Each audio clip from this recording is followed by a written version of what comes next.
మనం తీసుకోబోతున్న టాపిక్ ఏంటంటే పవన్ కళ్యాణ్కు చంద్రబాబు నాయుడుకి మధ్య కూటమిలో గ్యాప్ పెరిగే ప్రయత్నం జరుగుతోందా అంటే అవుననే చెప్పాలి. గత కొద్ది రోజులుగా జరుగుతున్న పరిణామాలన్నింటినీ మనం చూసినట్లయితే నిజంగానే అక్కడ గ్యాప్ ఏర్పడుతున్న మాట వాస్తవమనే చర్చ అయితే జరుగుతూ వస్తుంది.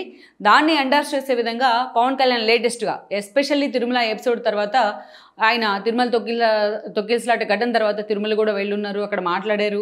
అండ్ దెన్ అక్కడ చైర్మన్తో సహా అందరూ కూడా క్షమాపణ చెప్పాలని డిమాండ్ చేశారు. అదొక కాంట్రవర్సీ కూడా అయింది. అక్కడి నుంచి ఆయన పిఠాపురం కూడా వెళ్ళడం జరిగింది. పిఠాపురంలో సంక్రాంతి సంబరాల్లో ఆయన పాల్గొన్నారు తన సొంత కాన్స్టిట్యున్సీలో. ఇదే క్రమంలోనే పవన్ కళ్యాణ్ చాలా సీరియస్ కామెంట్స్ చేయడం జరిగింది. 15 ఏళ్ల పాటు మా పొత్తు ఉండాలని నేను అనుకుంటూ ఉన్నాను, కానీ అధికారులు తనకు సహకరించట్లేదు అంటూ తన మనసులోని మాటను పవన్ కళ్యాణ్ బయటపెట్టే ప్రయత్నం చేశారు. ఈ క్రమంలోనే పవన్ కళ్యాణ్కు కూటమితో అంటే ఎస్పెషల్లీ చంద్రబాబు నాయుడుతో గ్యాప్ పెరుగుతుందా అనే చర్చ అటు పవన్ కళ్యాణ్ పార్టీలో ఇటు టీడీపీలో కూడా చాలా సీరియస్గా హాట్ టాపిక్ అవుతుంది. అసలు పవన్ కళ్యాణ్ చేసిన కామెంట్స్ని ఎలా తీసుకోవాలి? పవన్ కళ్యాణ్కు చంద్రబాబు నాయుడుకి నిజంగానే గ్యాప్ పెరిగిన మాట వాస్తవమా? ఈ స్థాయిలో పవన్ కళ్యాణ్ కామెంట్స్ చేసినా ఎందుకు టీడీపీ ఈ రోజున మౌనంగా అబ్జర్వ్ చేసే ప్రయత్నం చేస్తోంది? అసలు వాళ్ళిద్దరి మధ్య ఏం జరుగుతోంది? నిజంగా గ్యాప్ పెరిగిందంటూ వస్తున్న వార్తల్లో వాస్తవం ఎంత? ఈ ప్రశ్నలన్నిటి కూడా నిజంగానే హాట్ టాపిక్ అవుతున్నాయి. ముందుగా మనం చూసినట్లయితే ఈ పరిస్థితి కారణం ఏంటో చెప్పుకోవాలంటే గతంలో జరిగిన పరిణామాలను కూడా మనం చెప్పుకోవాలి. ముందుగా టీడీపీ జనసేన పొత్తు అంటే 2014 లాంటి పరిణామాలను కూడా మనం గుర్తు చేసుకోవాలి. ఆ రోజు రాష్ట్రం విడిపోయింది. విభజిత ఆంధ్రప్రదేశ్కు ఒక అనుభవం కల నేత కావాలని కూడా జనం ఆశిస్తూ ఉన్నారు. అలాంటి సిచ్యువేషన్లో తెలంగాణ ఎన్నికలు అండ్ ఏపీ ఎన్నికలు ఒకేసారి రావడం జరిగింది. అప్పటికే మోడీని ప్రధాన అభ్యర్థిగా బీజేపీ అనౌన్స్ చేసింది, గుజరాత్ ముఖ్యమంత్రిగా ఉన్న మోడీని. ఈ క్రమంలోనే ఎన్డీఏని బలోపేతం చేసిన బాధ్యత కూడా ఆ రోజు మోడీ మీద పడింది. దానిలో భాగంగానే మోడీ హైదరాబాద్ వచ్చారు, బాలకృష్ణతో భేటీ అయ్యారు. టీడీపీని ఎన్డీఏలో చేర్చుకునే దిశగా ఆయన చర్చలు జరిపారు. బాలకృష్ణ ఇనిషియేషన్తోనే ఆ రోజు చంద్రబాబు నాయుడు ఎన్డీఏలో చేరడం జరిగింది. అనాథలా ఉన్న ఏపీ మిగతా రాష్ట్రాలతో పాటు కంపేర్ కావాలి అంటే తనకు కూడా ఏదో ఒక జాతీయ పార్టీతో పొత్తు అవసరమని చంద్రబాబు నాయుడు భావించారు. ఆ క్రమంలోనే ఆయన ఎన్డీఏలో చేరడం జరిగింది. ఇక వీళ్ళిద్దరూ ఎస్టాబ్లిష్ చేసుకొని ఆల్రెడీ ఎన్నికలకు వెళ్తున్న సమయంలోనే జనసేన పేరుతోనే పవన్ కళ్యాణ్ ఎన్నికల తెరపైకి వచ్చారు. తన అన్న ప్రజారాజ్యం పార్టీతో ఆయనకు ఒక ఎక్స్పీరియన్స్ ఉంది అప్పుడు యువరాజ్యం ప్రెసిడెంట్గా. అయితే ప్రజారాజ్యాన్ని కాంగ్రెస్లో విలీనం చేసిన తర్వాత దాన్ని వ్యతిరేకిస్తూ కొన్ని రోజులు ఆయన రాజకీయాలకి సైలెంట్గా ఉండిపోయి సినిమాల్లోనే బిజీ అయ్యారు.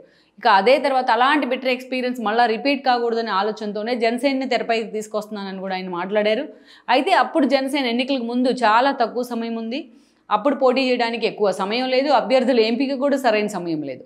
అలాంటి సిచ్యువేషన్లో పవన్ కళ్యాణ్ ఎన్నికల తెర మీదకి వచ్చారు. ఈ క్రమంలోనే ఆ రోజున అప్పటికే అలయన్స్ అయి ఉన్న ఎన్డీఏతోని టీడీపీ అండ్ బీజేపీతో పొత్తు పెట్టుకుని ఆయన కూడా ఎన్డీఏ అలయన్స్లో భాగమయ్యారు. ఇక ఆ ఎన్నికల్లో పవన్ కళ్యాణ్ ప్రత్యక్ష ఎన్నికలకు పోటీకి నిలబడలేదు. ఇక అధికారంలో రాష్ట్రంలో చంద్రబాబు నాయుడు సీఎం అయ్యారు, కేంద్రంలో మోడీ పీఎం కావడం జరిగింది, బీజేపీ అధికారంలోకి వచ్చింది.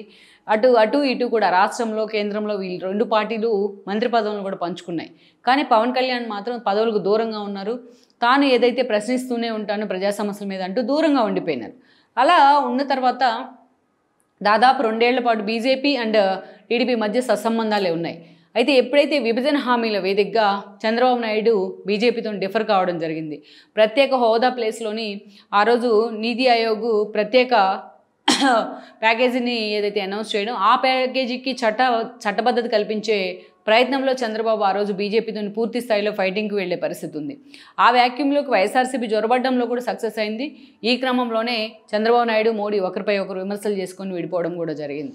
ఇక ఆ తర్వాత కొన్ని రోజులు చంద్రబాబు నాయుడుతోనే సెయిల్ అయిన పవన్ కళ్యాణ్ టీడీపీ మీద కూడా హఠాత్తుగా విమర్శలు చేస్తూ, లోకేష్ మీద విమర్శలు చేస్తూ వాళ్ళ నుంచి డిఫర్ అయ్యారు కూడా. ఇక డిఫర్ అయిన తర్వాత కొన్ని రోజులు ఆయన లెఫ్ట్ పార్టీలతో నడిచారు. ఆ తర్వాత ఎన్నికలకు మాత్రం సోలోగానే వెళ్లారు. రాష్ట్ర వ్యాప్తంగా దాదాపు 140 స్థానాల్లో ఆయన పోటీ చేస్తే ఆయన పోటీ చేసిన 2 చోట్ల కూడా పవన్ కళ్యాణ్ ఓడిపోయినారు, భీమవరం అండ్ గాజువాక. అదేవిధంగా తన పార్టీ ఖాతాలో ఒకే ఒక సీటు వస్తే ఆ సీటు అక్కడి నుంచి గెలిచిన రాపాక కూడా ఆ రోజుల్లోనే గెలిచిన తర్వాత వైఎస్ఆర్సీపీలోకి వెళ్ళిపోవడం జరిగింది. ఇక ఓట్ల చీలిక కారణంగానే అప్పుడు టీడీపీ అండ్ దెన్ జనసేన విడివిడిగా పోటీ చేయడం కారణంగానే జగన్మోహన్ రెడ్డి అధికారంలోకి వచ్చారని ఎప్పటి నుంచో చెప్తా వస్తున్నారు పవన్ కళ్యాణ్. ఎస్పెషల్లీ 2019 నుంచి 2024 వరకు జగన్మోహన్ రెడ్డి పాలన పూర్తి స్థాయిలో ఒక వెండెట్టా పాలిటిక్స్ కేంద్రంగా సాగుతూ వచ్చింది. టీడీపీలో చంద్రబాబు నాయుడు దగ్గర నుంచి చోటామోటా నేతల వరకు అందరినీ జైలుకు పంపించిన పరిస్థితి. ప్రజావేదిక కోల్గొడతంతోనే ఒక విధ్వంస పాలనకు ఆయన తెరదీశారు. చోటామోటా నేతలందరినీ, ప్రతిపక్షాల్లో నోరెక్కువగా ఉన్న నేతలందరినీ తీసుకెళ్లి లోపలేసే ప్రయత్నం జరిగింది. ఇక మరోవైపు నుంచి చూస్తే జనసేన అధినేత పవన్ కళ్యాణ్ని చాలా స్పెషల్గా టార్గెట్ చేస్తూ వచ్చారు జగన్మోహన్ రెడ్డి. ఆయన పెళ్లిని, ఆయన పిల్లల్ని, అదేవిధంగా ఆయన సినిమాలను కూడా ఆయన రాజకీయాల్లో కలిపి టార్గెట్ చేస్తూ వచ్చారు జగన్మోహన్ రెడ్డి. ప్రభుత్వ కార్యక్రమాల్లో అనేక సార్లు పాల్గొని ఆ కార్యక్రమాల్లో కూడా బటన్ నొక్కే కార్యక్రమాల్లో కూడా పవన్ కళ్యాణ్ పెళ్లిళ్ళ గురించే మాట్లాడేవాడు.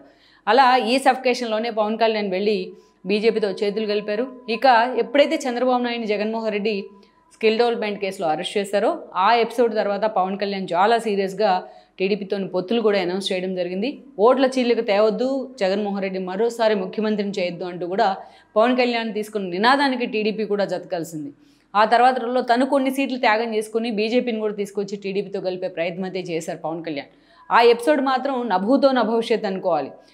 సొంత ఫ్యామిలీలో ఉన్న ఎన్టీఆర్ లాంటి వ్యక్తి కూడా ఆ రోజు చంద్రబాబు నాయుడు అరెస్ట్ గురించి ఒక మాట మాట్లాడిన పక్షంలో పవన్ కళ్యాణ్ లాంటి వాళ్ళు సరైన టైంలో వచ్చి చంద్రబాబు నాయుడికి ఆయన అరెస్టును ఖండిస్తూ మద్దతు తెలపడం జరిగింది. ఆ తర్వాతే ఆ బూస్ట్ వచ్చింది, ఆ జనంలో కూడా ఆ జోష్ అయితే వచ్చింది. రెండు పార్టీలు ఒకే వేదిక మీదకి వచ్చిన తర్వాత దాన్ని ఎండార్స్ చేసే విధంగా పవన్ కళ్యాణ్ తనే తగ్గి సీట్ల ఎంపికలో కూడా చాలా కీలక భాగస్వామ్యం అయి ఉన్నారు.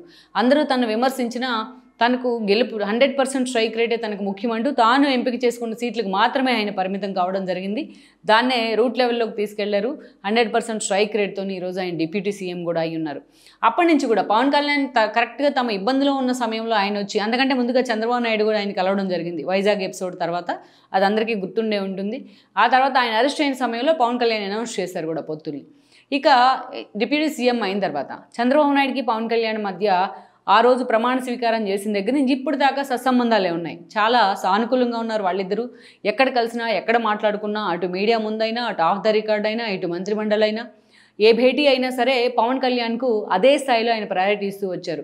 దామాషా పద్ధతిలోని ఏదైతే నామినేటెడ్ పోస్టుల కేటాయించడంలో కావచ్చు, రాజ్యసభ టికెట్ల విషయంలో కావచ్చు, ఎమ్మెల్సీల విషయంలో కావచ్చు, ప్రతి విషయంలో చంద్రబాబు నాయుడు పవన్ కళ్యాణ్కి ప్రయారిటీ ఇస్తూ వచ్చారు.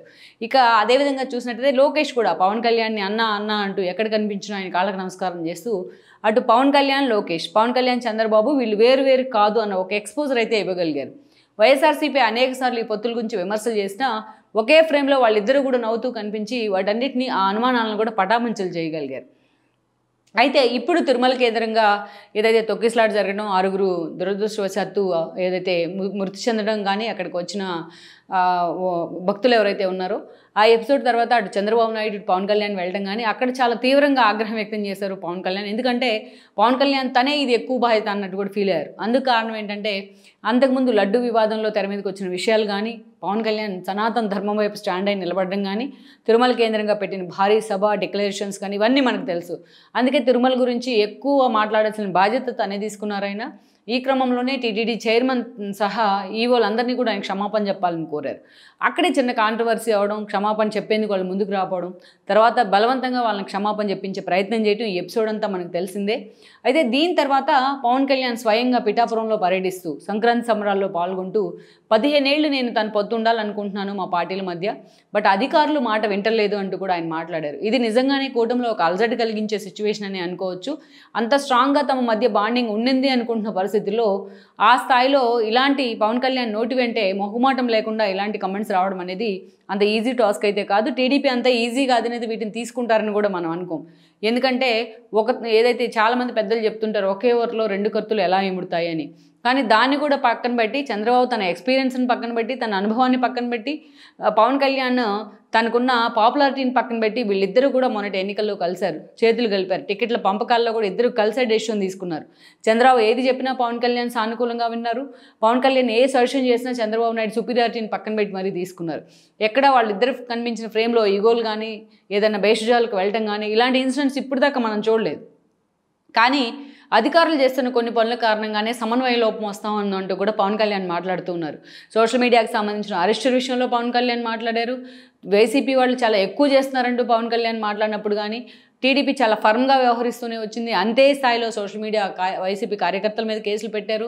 టీటీడీలో క్షమాపణలు అన్న వెంటనే వాళ్ళు వచ్చి క్షమాపణలు కూడా చెప్పడం జరిగింది. ముందు చెప్పనన్నా కూడా వాళ్ళు వచ్చి చంద్రబాబు నాయుడు ఫోర్స్తోనైనా సరే క్షమాపణలు చెప్పడం జరిగింది. సో ఇప్పటిదాకా పవన్ కళ్యాణ్ ఏ డిమాండ్ చేసినా దానికి అంతే సానుకూలంగా టీడీపీ స్పందిస్తూ వచ్చిందని అనుకోవాలి. మరి ఇప్పుడున్న పరిస్థితుల్లో అధికారులే సమన్వయ లోపంతో వ్యవహరిస్తున్నారు, పొత్తులు ఉండాలనుకుంటున్నాం, మా మధ్య పొత్తుల విషయంలో కూడా గొడవలు పెట్టే ప్రయత్నం అయితే జరుగుతూ ఉంది అంటూ కూడా పవన్ కళ్యాణ్ మాట్లాడారు. అంటే ఒక పెద్ద స్థాయిలో ఒక ప్రభుత్వాన్ని నడిపించేటప్పుడు భిన్న ధృవాలు, భిన్న అభిప్రాయాలు, భిన్న ఆలోచనలు ఉండటం సహజమే. కానీ వాటన్నిటిని పంచుకునే వేదికలు అయితే అక్కడ ఉండకపోవచ్చు. సో అందుకే పవన్ కళ్యాణ్ ఇలా మాట్లాడారు అనేది జనసేన నేతలు చెప్తున్నమాట. సో ఇలాంటి ఇష్యూస్ వచ్చినా పవన్ కళ్యాణ్కి అంతే ఈరోజు టీడీపీ ప్రయారిటీ ఇస్తూ వస్తుంది కాబట్టి ఇలాంటి ఇష్యూస్ జస్ట్ ఏదైతే టీ కప్పులో తుఫాన్ లాగా వెళ్ళిపోతాయనే అంచనాతో టీడీపీ నేతలు అయితే ఉన్నారు. ఓవరాల్గా మనం చూసినట్లయితే ఈ రెండు పార్టీల మధ్య చిచ్చుపెట్టి మనం చలి కాచుకుందాం అనుకుంటున్న వైసీపీ లాంటి పార్టీల ఆలోచనలకు కానీ అలాంటి ఊహలకు కానీ తావు ఉండదనేది అటు టీడీపీ నుంచి వస్తున్న ఒక టీడీపీ జనసేన పెద్దల వైపు నుంచి వాళ్ళ వైపు నుంచి వస్తున్న ఒక ఫెయిలర్గా మనం చెప్పాలి. ఓవరాల్గా మరి పవన్ కళ్యాణ్ చేసిన కామెంట్స్ను టీడీపీ అధినేత ఎలా తీసుకుంటారు, దెన్ వాళ్ళ భవిష్యత్ కార్యాచరణ ఎలా ఉండబోతుంది అన్నది కూడా మనం చూడాల్సి ఉంది. ఈ వీడియో మీకు నచ్చినట్లయితే please share, like and subscribe R24 Telugu.